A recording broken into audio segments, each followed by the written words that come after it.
Cine industry అంటేనే competition. Success కొట్టడం వరకు ఒకే ఎత్తు అయితే ఆ సక్సెస్ నెక్స్ట్ లెవెల్లో ఉండాలనేది ఇంకో స్కెచ్. అందుకే ఒక హీరోని మించి మరో హీరో రికార్డులు క్రియేట్ చేయాలనుకుంటున్నారు. ఇప్పుడు జూనియర్ ఎన్టీఆర్ కూడా బన్నీ రికార్డును బీట్ చేయాలని స్కెచ్ వేస్తున్నాడట.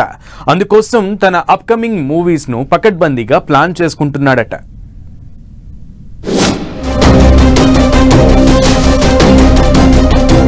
తెలుగు సినిమా దునియాను ఏలుతోంది. యావత్ ప్రపంచం టాలీవుడ్ హీరోలు మూవీస్ గురించే మాట్లాడుకుంటోంది.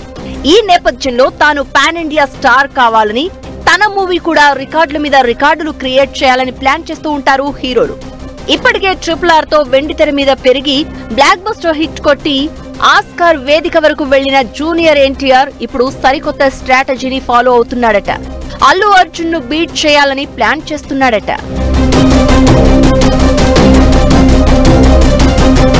వరల్డ్ వైడ్ కలెక్షన్లతో పుష్ప 2 సినిమా 2000 కోట్ల క్లబ్ లోకి ఎంట్రీ ఇవ్వబోతోంది. పుష్ప 2 నార్త్ లో బాగా క్లిక్ అయింది.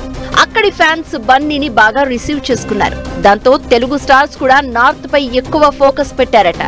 Young tiger NTR north audience కు అట్రాక్ట్ చేసే ప్లాన్ చేస్తున్నాడు.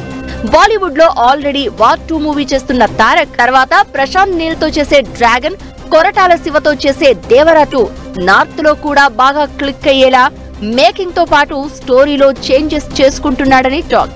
దేవరా పార్ట్ 1 అంతగా క్లిక్ అవ్వకపోవడంతో దేవరా 2 కి పుష్ప లెవెల్లో బజ్ క్రియేట్ చేయాలనుకుంటున్నాడట. అందుకోసం కంటెంట్ చేంజ్ చేస్తున్నారట. పుష్ప 2 ను రిఫరెన్స్ గా తీసుకుని మాస్ ఆడియన్స్ కి రీచ్ అవ్వడమే టార్గెట్ గా పెట్టుకున్నారని అంటున్నారు. దేవరా 2 స్క్రిప్ట్ లో చాలా మార్పులు జరుగుతున్నట్లు టాక్. ఇలా అల్లు అర్జున్ పుష్ప 2 ను బీట్ చేయడమే లక్ష్యంగా అప్కమింగ్ మూవీస్ స్టోరీస్ చేంజ్ చేయడంతో పాటు మాస్ ఎలిమెంట్స్ యాడ్ చేస్తున్నాడట తారక్. చూడాలి మరి ఎన్టీఆర్ ప్లాన్ ఎంతవరకు వర్కౌట్ అవుతుందో.